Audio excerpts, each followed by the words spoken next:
Welcome to We Build Great Apartment Communities, the only show dedicated to the process and strategies for transforming apartment buildings to thriving communities. I am your host, John Brackett, and welcome to the show. All right, folks, welcome to another great episode of We Build Great Apartment Communities, the only place where you come to learn how to take apartment buildings and turn them into amazing communities. So today we're going to talk about doing just that, building out great communities. But the topic today is going to be mobile home parks. And I'm really excited to have here a great operator. His name is Ryan Roney, and someone who has a pretty cool background, pretty unique background. So I'm going to start by inviting our audience into the conversation and introducing Ryan. I am your host, John Brackett. Welcome to the show. So Ryan graduated from the Farmer School of Business at Miami University in 2012 with a BS in finance, a Bachelor of Science degree in finance. During his academic year, Ryan played 4 years of collegiate baseball. After graduation, he worked in the finance industry prior to getting into mobile home parks full time. So currently his portfolio has over 8 parks, spreading across 400 lots across the Midwest and the Southwest. So hey, bud, welcome to the show. Excited to have you on. So let's start, man, by why mobile home parks, right? I mean, out of all the different asset classes out there, literally, what was the attraction to mobile home parks? And, share your story. Yeah. So first of all, I appreciate you having me on the show, John. I'm glad to bring some value and kind of shine some light to investors on why mobile home parks and probably why they're the hottest asset class for the last probably 2 years. When I started about 6 years ago, while I was working full-time in finance, it was kind of like not everybody kind of knew about the asset. Everybody kind of had there's still stigmas that are associated with parks, but really number one is just the opportunity and the overall supply and demand of parks themselves and the demand for affordable housing, right? So most of our parks are family parks, and it's non-subsidized housing, meaning we don't take like Section 8 or rent assistance or low-income housing tax credits or stuff like that. So we're non-subsidized affordable housing, and we provide safe, clean, affordable housing for people that work, make under $30,000, $40,000 a year. We're in the Midwest and the Southeast. My portfolio is. So number one is the overall supply of parks is dwindling each year. There's about 50 to 60,000 parks in the United States. And a park is literally just a commercial piece of property that's zoned for mobile home park. And it could be literally 2 trailers on a lot. So kind of once you dwindle out all those numbers, you got about 30,000 left. Those are being destroyed each year. They're not like nobody's making parks anymore. And then the demand for affordable housing in America is at an all-time great, right? Because everybody wants, because you have this class of people where the medium income in the United States is about $55,000 a year, right? So where you live in San Diego and where I live in Charleston, affordable housing here is, there's not a lot of it, right? And the affordable housing could be, a $1,500 unit, a $1,500 rent on an apartment, 1,000 units. And then what it does for mobile home parks is, instead of living in maybe a C or D class neighborhood, you now have the opportunity to live in a B or A class neighborhood, right? Good school districts, safe. That's what we're focused on. I'm all about location. And you can park next to your door. You can have your own front lawn. You can have your own house, right? So you can do whatever you want within your 4 walls. You can paint, put whatever furniture. You don't have to necessarily have like neighbors and above you, below you, right? So it's you have your own house within a community. And I don't want to say it's, like a single family home subdivision, but it's very similar. The people are unlike apartment people. Everybody comes out if somebody drives down. When I drive down the park, if nobody knows me, people are coming out of their doors. They want to know what's going on. Everybody knows everybody. So it's like its own little community. And it also gives people a great place to live for way more affordable and safer than what they could afford elsewhere. Okay, awesome. Hey, I really appreciate the summary. So let's talk a little bit about the mobile home park types, right? So can you kind of go into that discussion for our audience? Yeah, so types, there's different types, meaning like different classes or just different styles, or like apartments are rated A through D, right? Is that's how apartments are done? Well, so maybe talk a little bit about, okay, so talk a little bit about the different styles of parks. So there's different styles of parks. There's lifestyle parks, which are your what most people think of, right? Grandma might have lived in Florida, right? where you are, there's some lifestyle parks. When I mean lifestyle, it means 55 and older. And they have all these amenities, right? These people choose to live there, right? They maybe had a $250,000, $300,000 home. They sold it, they retired, and they moved to the location, right? Good locations, like Florida, coastal areas, Phoenix, like retirement areas, retirement communities, where there's clubhouses, pools, all these nice amenities. It's a really nice looking park, right? That's the lifestyle park. And then there's family style parks where everybody else lives. It's basically where there might be no amenities. It could be right next to you where you live, and it's typically affordable, right? The draw there is people have to live there. They don't necessarily want to live there. They might want to live there, but they have to because it's affordable, right? And they can't afford anything else. And what they can get for what they're paying there, they can't get elsewhere. So that's kind of the difference, right? We buy family style parks. We don't typically buy lifestyle parks. Lifestyle parks are what Equity Lifestyles, Sam Zell, I'm sure you've heard of him. That's what his company owns. They own those type of parks, right? Where it's like really, really like nice stuff. And then your family parks. And then there's a star rating from 1 star to 5 star. That's how we rate parks.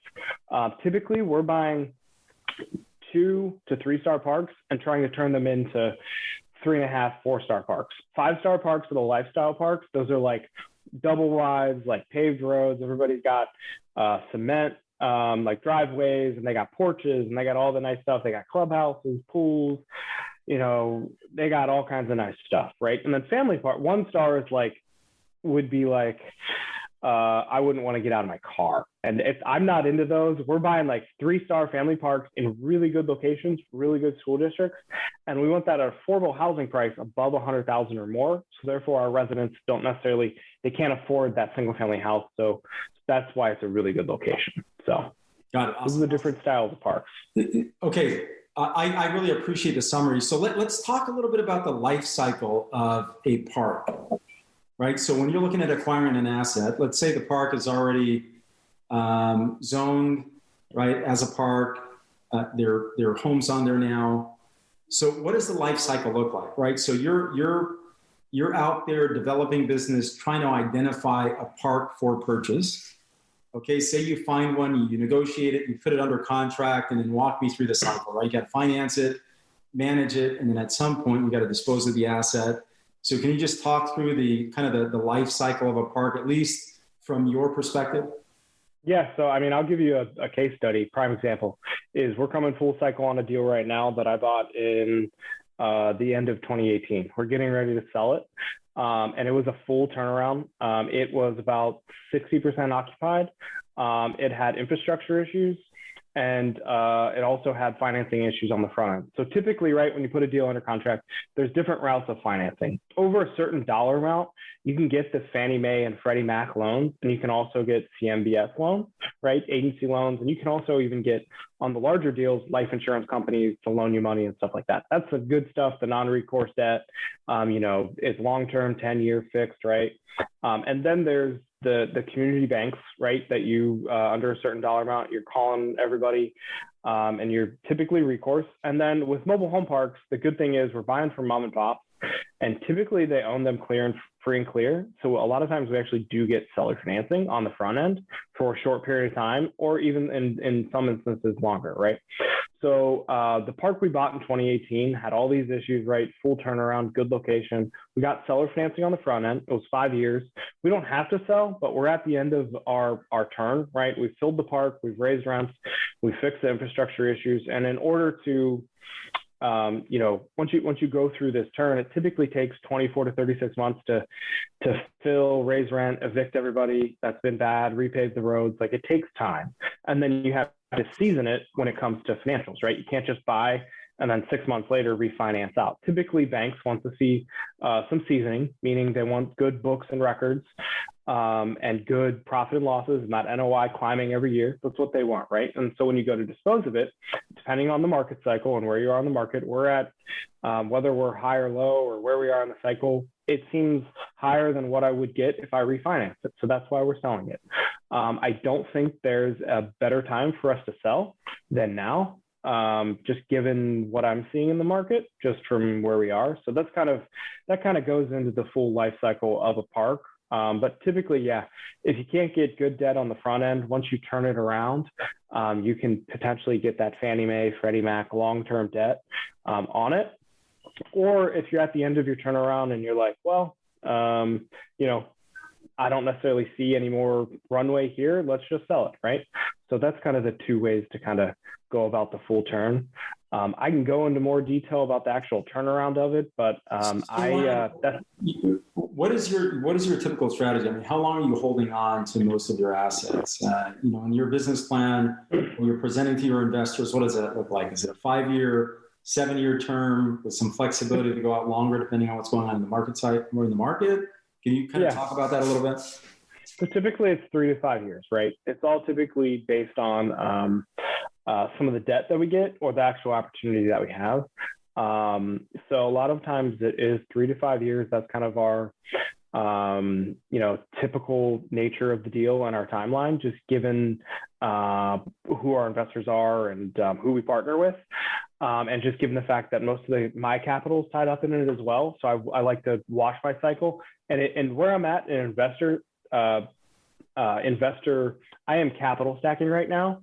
So I need to wash my capital quicker so I can then place it in more deals and get more cash flow, right? Because you can only do so many deals per year. So that's where I'm at personally. But yeah, typically it's 3 to 5 years. We'll go out longer. We're working on a deal right now that'll probably be a minimum of a 7-year hold. It'll be a 7 to 10 year, but I'm a long-term investor, but I'm also opportunistic, right? So if I buy something for $1 and somebody offers me $5 tomorrow, we're obviously obligated to do the best for our investors and ourselves as well. So I would probably take that if we didn't think there was much value left, or we could get more in 3 to 5 years, right? So. Okay, awesome. Hey, so you use the term capital stack. Can you explain that to our audience? I think that'll be a really good kind of segue into a couple other questions I have as well. The capital stack in terms of like the actual deal, right? Or no, I think you're using stacking capital from the viewpoint of building wealth or accumulating equity or cash. So like the actual, like where I'm at personally, right? So I started investing 5 years ago when I was 25. I bought my first ever real estate deal. Was a 75-unit mobile home park with a couple other people, right? So personally, I quit my W-2 and I'm a full-time real estate investor. So when you don't have a W-2, when you're doing these real estate deals, unless you're actually on these turnarounds, you typically don't have a lot of cash flow, right? As I'm sure you know, right? Because we pour all of our own money back from the business into the business. So it grows quicker. And what I'm saying is when I'm in the capital stacking game, right, my bank account goes to zero after I deploy it into some assets. And then after you dispose of it or you refinance, you get the capital proceeds back. So therefore you then want to reuse those and redeploy it. So therefore your money is making more money and you're getting more equity and you're getting wealthier over time, right? So that's what I'm saying when I'm capital stacking. I don't have $1 million in the bank that I'm investing passively and I'm earning a 8% preferred return on. So I am capital stacking deal by deal and washing that capital. So therefore I can earn more money and more capital in the future and more cash flow. So, and private equities, Warren Buffett, all those guys do the same thing. Their timeline might be longer or shorter. They wash their capital, and it could also, or you have to go out and raise more capital to do more deals, because you have to have money to do deals, right? I mean, that's it. Unfortunately, that's, real estate is a money game, and when your bank account's zero, I can't go do a bunch of deals, so I got to raise money or I got to wash my own capital. So or really both, right? We look at that. I mean, they're one and the same. They're one and the same for us. So no, I really appreciate that. I really like the term capital stacking. I mean, I've heard that term used before in that way, but I think you've done a really good job of maybe articulating that. But let's talk a little bit about why it's important to manage your own capital, because if you can't manage your own capital, you're likely not doing that for anyone else. So let's talk a little bit about the importance of managing capital, right? So I'll use a really quick example. So one of the conversations that I get into quite a bit is the importance of being able to have and manage a personal financial statement, right? Or a personal balance sheet.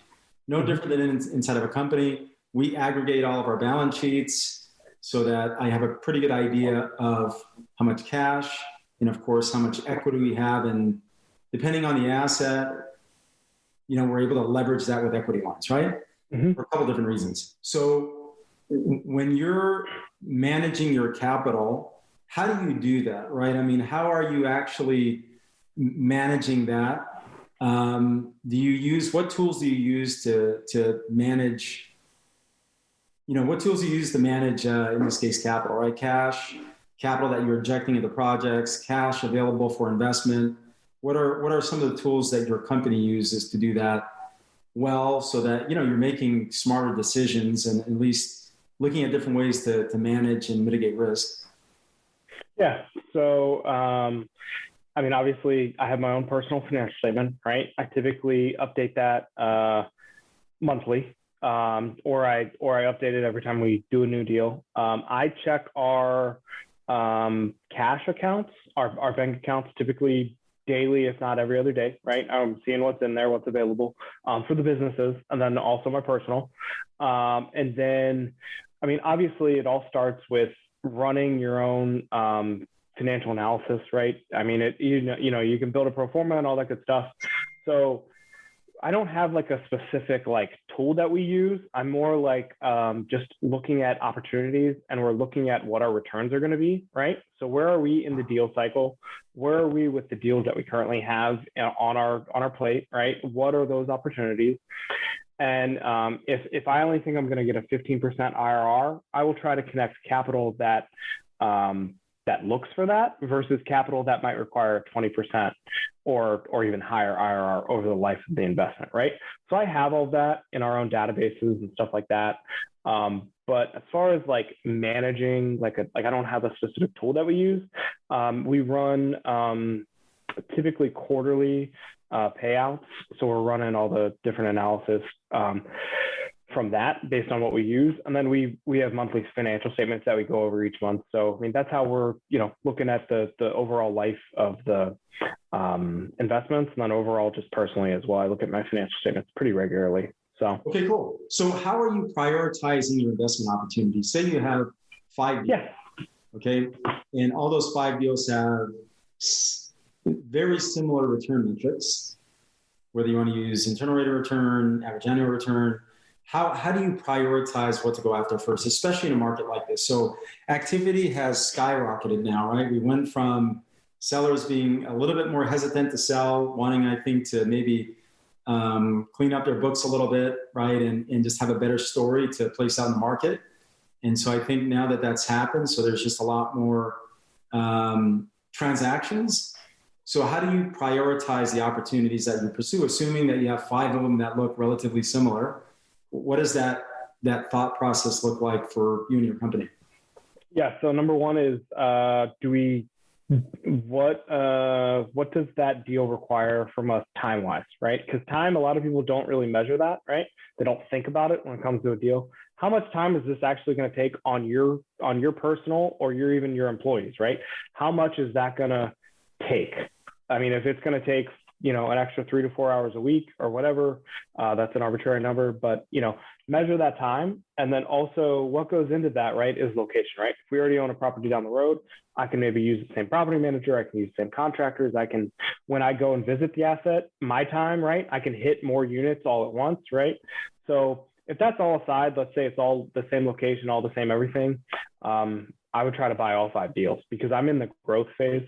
So buy more units and then add more wealth to myself, which creates, like I said, more capital in the long run for me, and my money working for me is what I'm after, right? So that's how I would prioritize those. It also depends on the actual opportunity from a size perspective as well. If it's smaller, I typically won't look at it.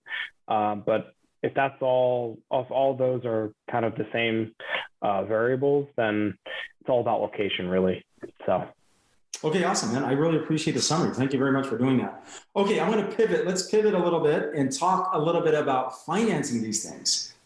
So you find a great deal, the acquisition opportunity meets your buying criteria. You just explain very clearly how you prioritize, what to look at first, second, third, fourth, et cetera. And so talk a little bit about financing these opportunities, debt and equity. What does that look like for your company? Yeah, so it depends on the actual deal size, right? Like I said earlier, if your deal's over on the loan size $1.5 million and above, which, believe it or not, for mobile home parks is actually kind of hard to do, because the parks are smaller. The opportunities we're buying are typically 40 units and above, which for a lot of apartment guys, they're like, 40 units, I don't even look at it. I don't look at anything smaller than 200 units, right?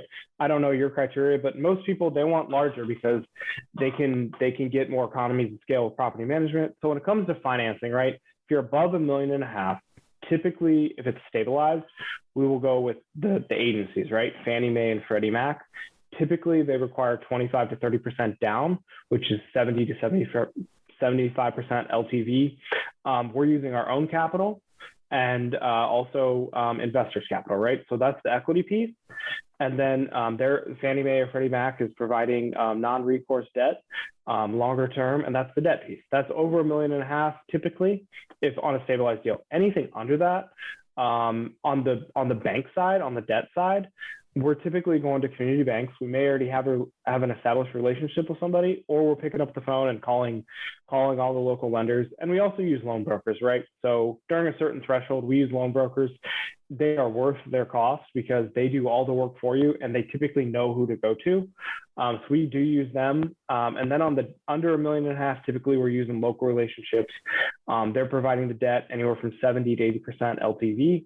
And then same thing, we're putting our own capital in, and we're also using investors' capital. And then as far as like terms go, on the smaller stuff, we're getting typically anywhere from 3 to 5 year balloons, 20 to 25 year amortization.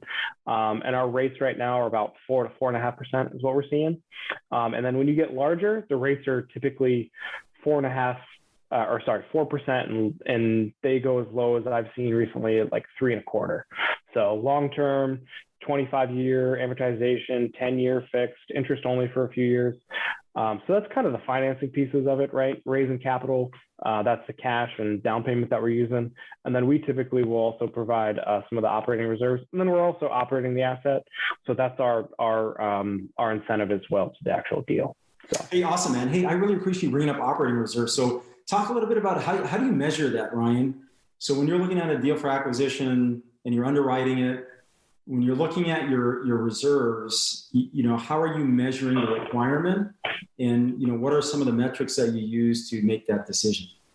Yeah, so typically just a quick rule of thumb in parks is we typically do, if it's a turnaround asset and not stabilized, turnaround, we typically anywhere from like 5 to 10% of the overall purchase price. That's a rough number based on certain projects. We also get quotes during due diligence, right? So we're quoting what we need to do. We're getting typically 3 to 5 estimates. So that gives us a little bit more detailed percentage, right? If we need to do the roads, that's X number. If we need to do the water lines, that's X, right? So we're getting a little bit more finite. But a quick rule of thumb with parks, if you're buying a turnaround, if something's $1 million, you may need anywhere from $50,000 to $100,000 of operating and capital expenditures reserves, right? I'm combining those together. As far as the operating cost goes, we typically budget for anywhere from 3 to 6 months of basically expenses, right? What is the historical expenses on the actual operating side, right? Light bills, water, sewer bills, property taxes. We're typically budgeting 3 to 6 months on the front end and putting that in the bank account. That way, if day one we take over a property and nobody pays, we have money in the bank and we can spend it to evict everybody or do whatever we need to do, right? Because with real estate, you have to pay insurance, you might have to pay property taxes up front, you pay a lot of things up front before the deal even closes. Then you got to pay lawyers, you got to pay due diligence costs. I mean, there's all kinds of unassociated costs with deals of just doing business, and you may not even close on that transaction, which sucks, but that's just quick rules of thumb. And we try to get as detailed as we can before we actually close on the deal of what we need CapEx wise. So awesome, man. Awesome. Thanks for the explanation. Okay, so let's pivot into management a little bit. Now, do you own and operate your investments, or do you outsource that to a third party? We do everything in house. So I don't. the mobile home park space is becoming more popular with outsourcing to third parties. So we don't do it. We do everything in-house. We have on-site employees and on-site staff. So when I say on-site property managers, they are typically there during the day, or they actually live on-site. The great thing about mobile home parks is most of our portfolio, we don't actually own the homes. So we actually just own the dirt, and people just pay us lot rent each month to park their mobile home there, right?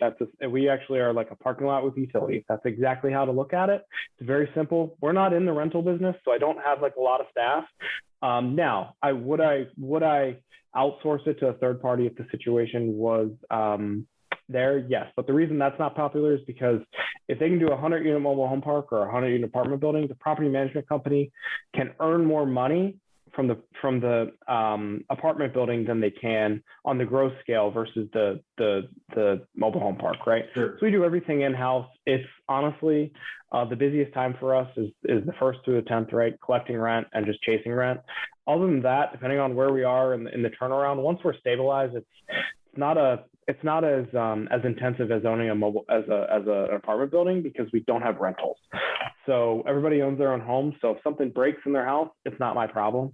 I'm just worried about collecting my lot rent, them paying on time, and actually keeping their yard clean, cutting their own grass, and just maintaining the trash associated with it. So it's fairly straightforward and fairly simple. And that's why profit margins are a little bit higher than apartment communities. Awesome, man. I really appreciate the summary. Hey, so we're approaching the end of our show, and I want to thank you for being on. So I'm going to start asking you some questions. These are just more, they're going to be more insight type questions, right, based on your experiences. So I'm going to go ahead and throw this one out at you, Ryan. Since you started this business in 2018, what's been maybe your greatest failure and the greatest lesson associated with that? My greatest failure doesn't actually have to do with deals. Well, no, it does. I partnered with the wrong people. I thought, I bought a couple deals with a couple people, and we were looking to grow a company together, and we just weren't the right fit. And I was either naive or I just didn't realize it at the time, but wasn't the right fit for us. I actually got bought out of the partnership on 2 deals, and it sucks because it took up a lot of time, right? And it took up a lot of mental space. And then once something like that happens, it takes a little bit of time to recover. It's not like a breakup with a girlfriend or boyfriend, right? But it's very similar, right? Because you then have to regroup and now you're like, what am I doing with my life? And then because I basically had sold all my assets and I owned 1 park, and that was at the end of 2019, and then I basically had to rebuild and move forward. So the lesson I learned is while there might be a deal and there might be an investor that matches, not every investor and not every deal is created equal. And I am more worried about the relationship with partners longer term, because I just don't need to do it. I'm not in the space anymore where I just need to do a deal and I need money from people. I would actually rather not do a deal and partner with somebody than do the wrong deal and partner with the wrong capital person, because it'll ruin your personal life potentially as well. Because just the mental headache and just dealing with it is not worth the potential money, even on the back end. So yeah, awesome, man. I appreciate that share. Okay, greatest success story in this space or in general, right? Maybe one of your greatest triumphs. Let's use the word triumph, because I think that will cover more.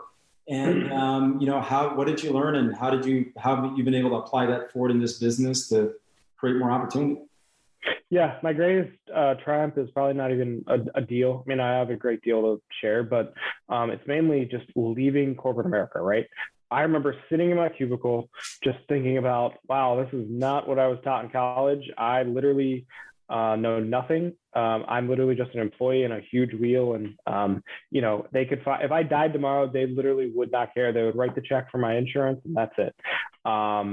So going from 0 to 400 units in a matter of basically 3 years and leaving corporate America is my biggest triumph. And I just will tell most people, it's not as scary as what you think. And you can do it with a lot less money if you partner with the correct people and you manage your own personal situation, right? If you know how much money you actually need to live on, save that, and then just invest the rest, right? I mean, I took my 401k, I emptied it into my first deal, and then basically I got asked to leave corporate America, believe it or not. I didn't actually quit. I don't have a huge, this is the day I walked in my boss's office and quit. It was mainly I got asked to leave, and that's what forced me even quicker to kind of buy more deals and do real estate full time. So awesome, man. Awesome. Hey, bud, well, you've been a tremendous guest. I want to thank you for being on. We covered a lot of content in a very short amount of time. You were gracious enough, Ryan, to walk our audience through this cycle, right? Very quickly, very concisely, some great information. What is the one question that you have for me that you think can add some value to our audience, before we ask you to share your information? Can you repeat that? I think it's... What is the one question that you have for me that you think can add some value to our audience? Yeah. Why is anybody interested in, or it's not really a question, it's more of a challenge. If you're not sure why mobile home parks or why they're needed in America, I would just challenge your listeners to look into the asset class. Don't necessarily think of any stigmas like meth, prostitutes, 8 Mile trailer park boys. Don't think of that. That's not what they are 99% of the time, right? Think of them as an asset class. And if anybody has any questions, I mean, I'm happy to answer them, but I would just challenge you to look further, because as we're hot and heavy with the market cycle, there's quicker ways to get out of your corporate job or even provide value to other people. So I don't really have a question. I mainly just have a challenge that consider mobile home parks and consider, them as adding them into your portfolio, because they are recession resistant and they're more profitable dollar for dollar than typically any other asset out there. So awesome, man. Well, hey, bud, thanks again for being on. What's the best way for people to find you, Ryan? You can find me on Facebook, Instagram, LinkedIn. It's just Ryan Groene, Groene, and then you can add my email if you want to the show notes. Feel free to reach out through any of those social media platforms, and look forward to seeing the podcast. Awesome, man. Hey, thanks again. I want to wish you the very best, and I will talk to you soon. Thanks for having me on, John. Anytime, bro. Thank you. Clarity of purpose creates our greatest competitive advantage. When we transform apartment buildings to thriving communities, we improve how people live and create assets with high profit margins. Don't forget to subscribe, like, and share this up with a friend. I'm John Brackett, bringing you things you can implement right away.